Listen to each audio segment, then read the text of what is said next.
আসসালামু আলাইকুম, স্বাগত জানাচ্ছি আরটিভির দুপুরের সংবাদে। আপনাদের সঙ্গে আছি আমি সিনথিয়া রহমান।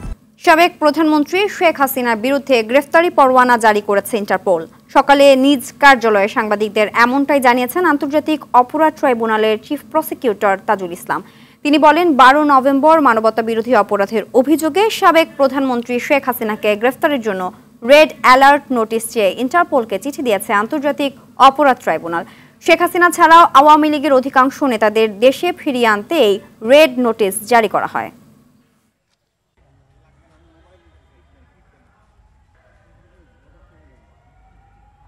সারা দেশে বিভিন্ন অপরাধে বিভিন্নভাবে তার বিরুদ্ধে মামলা হয়েছে, সেই মামলাগুলো চলমান থাকবে। আমাদের কাছে যে সমস্ত প্রাপ্ত অভিযোগ আছে তার ভিত্তিতে রেড অ্যালার্টের ব্যাপারে আমাদের দিক থেকে ফর্ম ফিল আপ করে আমরা পাঠিয়েছি, কিন্তু ইন্টারপোল এটা অ্যাক্টিভ করেছে কিনা সেইটা তথ্য আমার কাছে নাই। এটা স্বরাষ্ট্র মন্ত্রণালয় অর্থাৎ পুলিশের আইজিপি অফিস এটা বলতে পারে।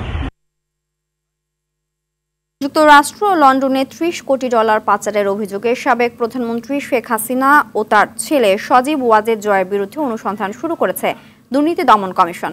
রূপপুর পারমাণবিক বিদ্যুৎ প্রকল্প, বিশেষ আশ্রয়ণ প্রকল্প, বেবজা সহ 9টি প্রকল্পে এসব অনিয়ম দুর্নীতি হয়েছে। এর আগে 9 প্রকল্পে 80,000 কোটি টাকা অনিয়ম ও দুর্নীতির অভিযোগে সাবেক প্রধানমন্ত্রী শেখ হাসিনা, তার বোন শেখ রেহানা, ছেলে সজীব আহমেদ ওয়াজেদ ও মেয়ে টিউলিপ সিদ্দিকের বিরুদ্ধে অনুসন্ধানের সিদ্ধান্ত নেয় দুদক। 17 ডিসেম্বর থেকে তাদের বিরুদ্ধে অনুসন্ধানে কাজ শুরু হয়।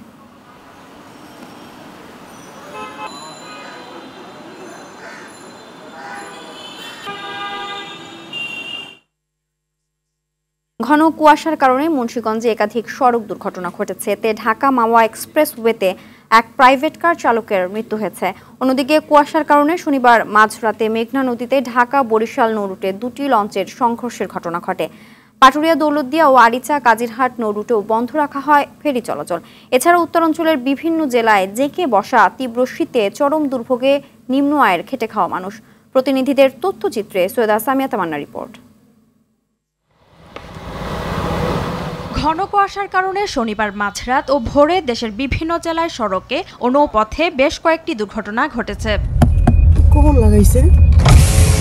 মুন্সিগঞ্জের ঢাকা মাওয়া এক্সপ্রেসওয়ের ছনবাড়ি এলাকায় প্রথমে মাওয়ামুখী প্রাইভেট কার ও কাভার্ড ভ্যানকে পেছন থেকে ধাক্কা দেয় একটি মাইক্রোবাস। পরে পেছনে থাকা আরও কয়েকটি যানবাহনে পরপর ধাক্কা লাগলে ফরহাদ নামে এক চালক প্রাণ হারান। এ ঘটনায় আরও 4 জন আহত হয়েছে। বেশ কয়েকটা গাড়ি, প্রায় 10টার মতো গাড়ি একে অপরকে পিছনের দিকে মেরে দিয়েছে এবং এর কারণে দীর্ঘ একটা যানজটের সৃষ্টি হয়েছে। ঘটনাস্থলে পৌঁছেই আমরা আহত পাই, তাদেরকে আমরা স্থানীয় হসপিটালে প্রেরণ করেছি। অন্যদিকে চারপাশ ঘন কুয়াশায় ঢাকা থাকায় পদ্মা নদীর চাঁদপুরের হরিণায় যাত্রীবাহী কীর্তনখোলা 10 ও প্রিন্স আওলাদ নামে 2টি লঞ্চের মুখোমুখি সংঘর্ষ হয়। এতে কেউ হতাহত না হলেও 2 লঞ্চের সামনের অংশ ক্ষতিগ্রস্ত হয়েছে। এদিকে ঘন কুয়াশার কারণে 3 ঘন্টা বন্ধ থাকার পর পাটুরিয়া, দৌলতদিয়া ও আরিচা কাজিরহাট নৌরুটে ফেরি চলাচল স্বাভাবিক হয়েছে। সৈয়দপুর বিমানবন্দরে শিডিউল বিপর্যয় এড়াতে সময় পরিবর্তন করেছে কর্তৃপক্ষ। এছাড়া ঘন কুয়াশার পাশাপাশি উত্তরাঞ্চলের জেলাগুলোতে বেড়েছে শীতের তীব্রতা। পঞ্চগড়, কুড়িগ্রাম, লালমনিরহাট, চুয়াডাঙ্গা, দিনাজপুর, হিলি, মেহেরপুর সহ বিভিন্ন জেলায় হাড় কাঁপানো শীতে দুর্বিষহ দিন কাটছে ছিন্নমূল ও শ্রমজীবী মানুষের। ঘরে ঘরে শীতজনিত রোগে আক্রান্ত হচ্ছে শিশু ও বয়স্করা। সৈয়দা সামিয়া তামান্না, আরটিভি। এদিকে একদিন পার হলেও টঙ্গীর দুর্ঘটনা কবলিত বেইলি ব্রিজটির উদ্ধার কাজ এখনো শুরু হয়নি। এতে জনভোগান্তি চরম আকার ধারণ করেছে। ঢাকা ময়মনসিংহ মহাসড়কের টঙ্গী বাজার এলাকায় যানজট চরম আকার ধারণ করেছে। এ বিষয়ে কর্তৃপক্ষ বলছে, বেইলি ব্রিজটি হালকা যানবাহন চলাচলের জন্য নির্মাণ করা হলেও সরকারি আদেশ অমান্য করে এতে ভারী যানবাহন চলাচল করায় এ দুর্ঘটনা ঘটেছে। দ্রুতই এ বিষয়ে প্রয়োজনীয় ব্যবস্থা নেওয়া হবে। অন্যদিকে ভাঙা সেতুটি মেরামত ও দুর্ঘটনা কবলিত ট্রাকটি উদ্ধারের এখনো কোনো উদ্যোগ নেওয়া না হলেও আজ সড়ক ও জনপথ বিভাগের কর্মকর্তাদের ব্রিজটি পরিদর্শনে যাওয়ার কথা আছে। গতকাল ভোরে বেইলি ব্রিজ ভেঙে একটি ট্রাক তুরাগ নদীতে পড়ে আহত হয় 2 জন। পরে ওই লেনে চলাচলকারীদের বিকল্প পথ ব্যবহারের অনুরোধ জানায় গাজীপুর মেট্রোপলিটন পুলিশ। আমাদের টঙ্গী থেকে উত্তরাখণ্ড থেকে দূরে যাওয়ার জন্য 15 থেকে 20 মিনিট বা আরো বেশি সময় লাগতো, এখন 4 থেকে দ্বিগুণ সময় লাগতেছে। আমাদের অনেক সমস্যা, যানজট পড়ে গেছে, উপরটা আসতে হয়, উপরটা তো আমরা ঢুকতে পারি না ঢাকা। আমি চাই যে এইখানে যে সমস্যাটা হয়েছে এটার সমাধানটা শীঘ্রই করা হয়। জুলাই গণ অভ্যুত্থানে অংশ নেওয়া সব বিপ্লবীদের জীবনের নিরাপত্তা নিশ্চিত সহ ৩ দফা দাবিতে অন্তর্বর্তীকালীন সরকারের প্রধান উপদেষ্টার বাসভবন যমুনা অভিমুখে পদযাত্রা শুরু করেছে ইনকিলাব মঞ্চ। রাজধানীর শাহবাগ জাতীয় জাদুঘরের সামনে সংক্ষিপ্ত সমাবেশ শেষে দুপুর 12:30টায় তারা পদযাত্রাটি শুরু করে। এ সময় সমাবেশে বক্তারা বলেন, আওয়ামী লীগের নিবন্ধন বাতিল, গুপ্ত হত্যা থেকে বিপ্লবীদের বাঁচাতে সব স্তরের আওয়ামী লীগের কমিটিতে থাকাদের গ্রেফতার করা ও প্রাইভেট বিশ্ববিদ্যালয় সহ জুলাই বিপ্লবের সব যোদ্ধাদের জীবনে নিরাপত্তা দিতে হবে।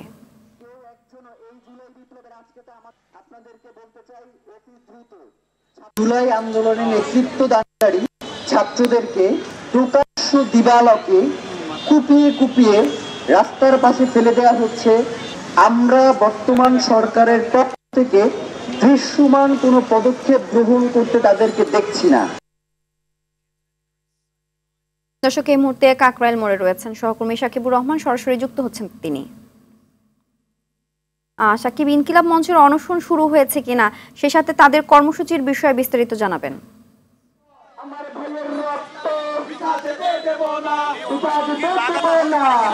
সিদ্ধি, আসলে তারা শাহবাগ মোড় থেকে একটি মিছিল নিয়ে এসেছেন। তাদের 3টি দাবি রয়েছে: আওয়ামী লীগের নিবন্ধন বাতিল এবং আওয়ামী লীগের যে সন্ত্রাসী কর্মকাণ্ড করছে তার জন্য ইউনিয়ন পর্যায় থেকে সকল পর্যায়ে যে আওয়ামী লীগের নেতাকর্মী রয়েছে তাদেরকে, যারা সন্ত্রাসী কর্মকাণ্ড করেছে, বিশেষ করে জুলাই আগস্ট হত্যাকাণ্ডে যাদের নাম রয়েছে তাদেরকে অতি দ্রুত গ্রেফতার এবং বিভিন্ন জায়গায় গুপ্ত হত্যার মাধ্যমে শিক্ষার্থীদেরকে হত্যা করা হচ্ছে, হুমকি দেওয়া হচ্ছে, সেই নিরাপত্তা ব্যবস্থা যেন জোরদার করা হয়। 3 দাবি নিয়ে তারা একটি স্মারকলিপি দিতে চান প্রধান উপদেষ্টার কাছে। সেই স্মারকলিপি নিয়ে কিন্তু তারা মূলত এখানে এসেছিলেন, কিন্তু কাকরাইল মোড়ে তাদেরকে পুলিশি বাধায় এখানে তারা অবস্থান নিচ্ছেন এবং তারা 3টা পর্যন্ত সময় বেঁধে দিয়েছেন। হয় প্রধান উপদেষ্টার সঙ্গে তাদেরকে দেখা করাতে হবে, তাদের দাবি প্রধান উপদেষ্টার কাছে পৌঁছে দিবে, অথবা কোনো একজন উপদেষ্টা এসে যদি তাদের সঙ্গে কথা বলে তাদের যে দাবি দাওয়াগুলো রয়েছে সেগুলো যদি জানে তাহলে তারা এখান থেকে উঠে যাবে। অন্যথায় 3টার পর কিন্তু তারা এই রাস্তায় অবস্থান নেবেন বলে তারা জানিয়েছে। এখনো পর্যন্ত এই যে কাকরাইলের রাস্তা সেখানে কিন্তু যান চলাচল স্বাভাবিক রয়েছে। 3টার পরে যদি তাদের দাবি দাওয়াগুলো না নেওয়া হয়, না মেনে নেওয়া হয়, তাহলে কিন্তু তারা সড়ক অবরোধ করবেন বলে তারা জানিয়েছেন। সব মিলিয়ে বলা চলে যে তারা মিছিল নিয়ে এসে এখানে অবস্থান নিচ্ছেন এবং 3টার মধ্যে যদি তাদের দাবি দেওয়া না হয় তাহলে পরে নতুন কর্মসূচি আসবে, তখন আমরা দর্শকদেরকে জানাতে পারবো আসলে তারা কোন কর্মসূচিতে তারা যাচ্ছেন। সিনথিয়া, ধন্যবাদ। নারায়ণগঞ্জের রূপগঞ্জ উপজেলার পূর্বাচলে প্রাইভেট কার চাপায় বুয়েট শিক্ষার্থী মুহতাসিম মাসুদের মৃত্যুর ঘটনায় গ্রেফতার 3 জনকে 2 দিনের রিমান্ড দিয়েছে নারায়ণগঞ্জ আদালত। শুনানি শেষে আদেশ দেন নারায়ণগঞ্জ আদালতের জ্যেষ্ঠ বিচারিক হাকিম কাজী নূর মোহসেন। বৃহস্পতিবার গভীর রাতে পূর্বাচল উপশহরের 300 ফুট সড়কে প্রাইভেট কার চাপায় রূপগঞ্জ পুলিশের চেক পোস্টে দাঁড়িয়ে থাকা বুয়েট শিক্ষার্থী মুহতাসিম মাসুদ মারা যান ও গুরুতর আহত হন সহপাঠী মেহেদী হাসান খান ও অমিত সাহা। ঘটনার সময় প্রাইভেট কারটি চালাচ্ছিলেন সাবেক এক সেনা কর্মকর্তার ছেলে মুবিন আল মামুন। ঘটনাস্থল থেকে মামুনের পাশাপাশি তার বন্ধু মিরাজুল ও আসিফকে গ্রেফতার করা হয়।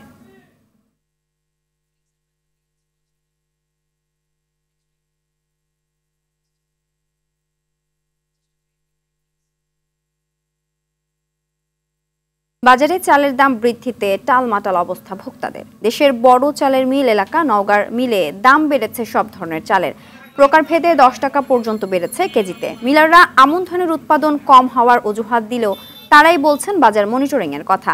আর ভোক্তারা বলছেন সপ্তাহে সপ্তাহে নানান অজুহাতে চালের দাম বেড়েই চলেছে। শুধু চাল নয়, নিত্য প্রয়োজনীয় সকল পণ্যের দাম বৃদ্ধিতে বিপাকে পড়েছেন স্বল্প আয়ের মানুষরা।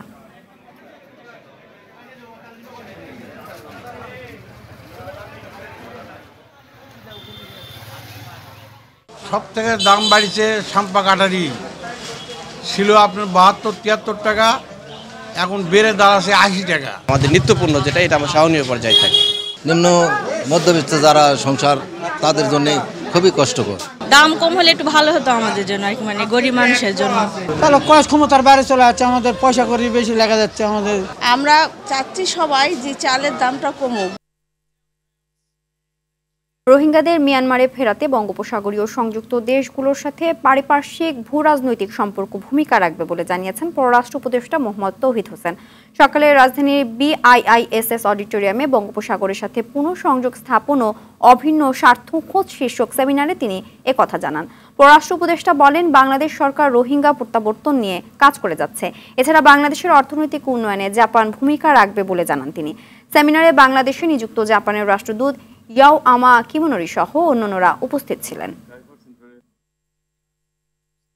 We are aware of the civil war situation currently prevailing in Myanmar and the 1.2 million Rohingya refugees who are forcibly displaced from the Rakhine state under extreme atrocities and are sheltered in Bangladesh for the last 7+ years. সংবাদপত্র ও গণমাধ্যমকে শতভাগ স্বাধীনতা দেওয়া হয়েছে, তাদের উপর কোনো চাপ সৃষ্টি করেনি অন্তর্বর্তী সরকার, এমনটা জানিয়েছেন প্রধান উপদেষ্টা প্রেস সচিব শফিকুল আলম। দুপুরে সিডাপ মিলনায়তনে সেন্টার ফর গভর্নেন্স স্টাডিজের আলোচনায় তিনি বলেন, গণমাধ্যমের উপর সরকারের পক্ষ থেকে কোনো ধরনের হস্তক্ষেপ করা হচ্ছে না। ইন্টেলিজেন্স এজেন্সিকে বলে দিয়েছি যে আপনারা কাউকে কোনো নিউজের ব্যাপারে ইন্টারভেন করতে পারবেন না, করলে আমাদের কাছে আসেন, যদি কোনো আপনাদের লেজিটিমেট কনসার্ন থাকে আমরা সেটাকে রেজ করব। এটা হতেই পারে যে একটা নিউজ ভুল হলে আমরা বলতেই পারি যে আপনার নিউজটা ভুল হয়েছে। আমরা এই ব্যাপারে এই 4.5 মাস আমি বলতে পারি যে আমরা কোনো জায়গায় কোনো ইন্টারভেন আমরা করিনি। শিক্ষকদের আলোচনায় শুধু রাজনীতি থাকে, গবেষণা থাকে না। কেন এমন পরিস্থিতি তৈরি হলো সেটা বুঝতে হবে। গত 15 বছরে দলীয় লেজুর ভিত্তিতে শিক্ষক নিয়োগ দীর্ঘমেয়াদে বিশ্ববিদ্যালয়গুলোকে ভঙ্গুর করবে বলে আশঙ্কা করেছেন শিক্ষা উপদেষ্টা ওয়াহিদুদ্দিন মাহমুদ। সকালে রাজধানীর একটি হোটেলে বাংলাদেশ উচ্চ শিক্ষা সম্মেলনে এসব কথা বলেন তিনি। শিক্ষা উপদেষ্টা বলেন, উচ্চশিক্ষায় মানের অবনতি, অনিয়ম, দুর্নীতির মধ্যেও অনেক শিক্ষকের গবেষণার মান আন্তর্জাতিক পর্যায়ের। বিদেশে উচ্চশিক্ষা নেয়ার পর দেশে ফিরে আসা বিপরীতমুখী ধারা তৈরি হয়েছে বলেও জানান শিক্ষা উপদেষ্টা। তবে ভালো মানের শিক্ষক অবকাঠামো না থাকায় জেলায় জেলায় থাকা বিশ্ববিদ্যালয়গুলোর স্বাভাবিক মৃত্যু হবে বলেও আশঙ্কা করেন। দলীয়করণ বাদ দিয়ে মেধা স্বীকৃতি দেয়া হলে উচ্চশিক্ষার মান উন্নয়ন সম্ভব বলে মত দেন শিক্ষা উপদেষ্টা। এই যে আন্তর্জাতিক মানের গবেষণা সংখ্যা এবং সাইটেশনের সংখ্যা, এই প্রসঙ্গটিতে আমাদের উচ্চশিক্ষার আলোচনায় আমি কখনো দেখি না। বরং যারা আমাদের উচ্চশিক্ষার ক্ষেত্রে নেতৃত্ব দিয়ে থাকেন এবং আমাদের বিশ্ববিদ্যালয়ের ক্লাবে শিক্ষকদের যেখানে মিলিত হন, এসব জায়গায় আলোচনায় শুধু রাজনীতি, কোন শিক্ষকের এই আন্তর্জাতিক মানের সাইটেশন কত দুটো, এগুলো নিয়ে আমি কখনো আলোচনা করতে দেখি না। রাজধানীর গ্রিন লাইফ হাসপাতালে ভুল চিকিৎসায় রোগীর মৃত্যুর অভিযোগ উঠেছে। এ ঘটনায় শনিবার মধ্যরাতে হাসপাতালে বিক্ষোভ করেছেন নিহতের স্বজনরা। তারা বলছেন, ওপেন হার্ট সার্জারির জন্য 55 বছর বয়সী মোশাররফ হোসেনকে হাসপাতালটিতে ভর্তি করা হয়, কিন্তু প্রথমে অপারেশন সাকসেসফুল বলা হলেও কিছুক্ষণ পর রোগীকে মৃত বলে ঘোষণা করা হয়। পরে মৃত্যুর বিষয়টি ধামাচাপা দিতে চাকরি ও অর্থের প্রলোভন দেখায় হাসপাতাল কর্তৃপক্ষ। বাবার এমন মৃত্যুর ঘটনাকে ডাক্তারের ভুল চিকিৎসা বলে দাবি করছেন নিহতের সন্তানরা। এ ঘটনায় অভিযুক্ত ডাক্তারের বিরুদ্ধে তদন্ত করার কথা জানিয়েছেন হাসপাতাল কর্তৃপক্ষ। পুলিশ বলছেন, থানায় অভিযোগ দায়ের করা হলে ব্যবস্থা গ্রহণ করা হবে। দর্শক, অন্তর্বর্তী সরকারের জনপ্রশাসন সংস্কার কমিশনের সুপারিশের বিপক্ষে অবস্থান নিয়েছেন জনপ্রশাসনের বিভিন্ন পর্যায়ের কর্মকর্তারা। এ বিষয়ে আরও জানাতে এই মুহূর্তে সচিবালয় থেকে সরাসরি যুক্ত হচ্ছেন সহকর্মী বিলাল হোসেন। বিলাল, সারা দেশ থেকে সচিবালয়ে আগত জনপ্রশাসনের কর্মকর্তারা কি বলছেন জানাবেন। সিনথিয়া, আপনাকে আসলে বলে রাখি যে অন্তর্বর্তী সরকার দায়িত্ব নেওয়ার পর থেকে কিন্তু জনপ্রশাসন ঢেলে সাজানোর জন্য কিন্তু জনপ্রশাসন সংস্কার যে একটি কমিশন গঠন করেছে। এই কমিশন কিন্তু এরই মধ্যে কিন্তু বিভিন্ন অংশীজনের সাথে কথা বলে, বিভিন্ন ছাত্র মাঠ পর্যায়ে কথা বলে সংস্কারের বিভিন্ন প্রস্তাবনা দিয়েছে। আমরা জানি যে গত কিছুদিন আগে একটি প্রস্তাবনা দিয়েছিল যে জনপ্রশাসনের যে উপসচিব যে পদে যে পদোন্নতি সেটি দেওয়ার ক্ষেত্রে কিন্তু যেটি আগে ছিল যে 75% জনপ্রশাসন ক্যাডার থেকে কিন্তু নেওয়া হবে, সেটি কিন্তু সংস্কার কমিশন এখন 50% কিন্তু তারা প্রস্তাবনা দিয়েছে। পাশাপাশি যে বিসিএস শিক্ষা এবং স্বাস্থ্য খাতকে ক্যাডারভুক্ত না করার আগে যে সংস্কার কমিশনেরও এমন একটি তারা কিন্তু সুপারিশ দিয়েছেন। প্রশাসন ক্যাডার থেকে যখনই উপসচিব পদে যখন 50% প্রস্তাব যখন করেছে তখন কিন্তু যারা প্রশাসন যারা ক্যাডার আছেন তারা কিন্তু আজকে যে জনপ্রশাসন যে সিনিয়র সচিব রয়েছেন তার কার্যালয় কিন্তু এখানে এসেছেন। এখানে শুধু তারা না, পাশাপাশি যে বাংলাদেশ পাবলিক সার্ভিস অ্যাসোসিয়েশনের যে সভাপতি তারা কিন্তু এসে তারা যেটি বলছেন যে উপসচিব পদে যদি শুধু জনপ্রশাসন থেকে 50% আরও 25% কমিয়ে নেওয়া হয় তাহলে কিন্তু তারা এক ধরনের বৈষম্যের শিকার হচ্ছেন। শুধু তাই না, তারা যেটি বলছেন যে 1998 সালে কিন্তু যখন এটি 100% ছিল যে উপসচিব পদে জনপ্রশাসন ক্যাডার থেকে নেওয়া হবে, সেটি কিন্তু 98 সালে কিন্তু সেটি 25% কিন্তু কমিয়ে নেওয়া হয়েছে। তারপর কিন্তু এখন আবার পুনরায় সংসদ কমিশন আরও 25% কমিয়ে 50% করা এবং তারা এটির বিরুদ্ধে কিন্তু অবস্থান নিয়েছেন। তো পাশাপাশি কিন্তু জনপ্রশাসন সচিব এটি নিয়ে কিন্তু গণমাধ্যমে তিনি কথা বলছে। তিনি যেটি বলছেন যে এখন পর্যন্ত একটি বিভিন্ন জনের সাথে কিন্তু প্রস্তাবনা যেটি চলছে। আর আপনাদেরকে আমি আরেকটু তথ্য দিয়ে রাখি যে স্বাস্থ্য ক্যাডার এবং শিক্ষা ক্যাডারকে কিন্তু আলাদা অধিভুক্ত যে করার যে সিদ্ধান্ত নিয়েছে সেই জন্য স্বাস্থ্য শিক্ষা খাতে তারা বিভিন্ন প্রতিবাদ তারা কিন্তু করছেন এবং সামাজিক যোগাযোগের মাধ্যমে বলেছেন। এছাড়া বলে রাখি জনপ্রশাসন ক্যাডার থেকে কিন্তু আরেকটি দাবি উঠছে, তারা যে বাংলাদেশ পাবলিক সার্ভিস অ্যাডমিনিস্ট্রেশন তারা আলাদা একটি অ্যাডমিনিস্ট্রেশন কিন্তু দাবি কিন্তু তারা সামাজিক যোগাযোগ মাধ্যম করেছেন। তো এখানে কিন্তু সচিব আমাদের সাথে কিন্তু গণমাধ্যমের সাথে কথা বলছেন। সচিব যেটি বলছেন যে 31শে ডিসেম্বরের মধ্যে কিন্তু সবার সাথে প্রস্তাবনা দিতে হবে, কিন্তু বৃহত্তর স্বার্থে আসলে যেটি হয় সেটি কিন্তু তারা এমনটি বাস্তবায়ন কিন্তু করবে। আমরা কিন্তু যেটি প্রশ্ন হয়েছিল যে এতে করে কি আসলে জনপ্রশাসনে একটি ক্ষোভ তৈরি হবে কিনা। পাশাপাশি আজকে যারা এখানে এসেছেন বিভিন্ন বলে রাখি এখন যারা এই জায়গায় বেশিরভাগই হচ্ছে বিভিন্ন জায়গায় ইউন এবং পাশাপাশি এসিলের দায়িত্ব পালন করছেন, তারা কিন্তু এই অফিস সময় কিন্তু এখানে কিন্তু এসেছেন এবং প্রশ্ন যারা বলছেন যে যেহেতু তাদের পক্ষ থেকে একটি দাবি দেওয়া হয়েছে এটি তারা কিন্তু পুনর্বিবেচনা করবেন। পাশাপাশি সংস্কার কমিশনের যে সকল প্রস্তাবনা সেটি কিন্তু তারা অংশীজনের সাথে কথা বলে কিন্তু সিদ্ধান্ত নেবেন। তো সিদ্ধান্ত নেওয়ার পর আসলে বলা যাবে। আর পাশাপাশি প্রশাসনের এটা কিন্তু বলছেন যতক্ষণ পর্যন্ত তাদের দাবি কিন্তু না মানা হয় তারা কিন্তু পরবর্তী কিন্তু কর্মসূচির একটি কিন্তু তারা আভাস দিয়েছিলেন। তো এই ছিল জনপ্রশাসন মন্ত্রণালয় থেকে আমার কাছে সর্বশেষ। সিনথিয়া, ধন্যবাদ। দুপুরের সংবাদ এ পর্যন্তই। জেলা সংবাদ বিকেল 4:45টায় দেখার আমন্ত্রণ রইল। ধন্যবাদ সবাইকে।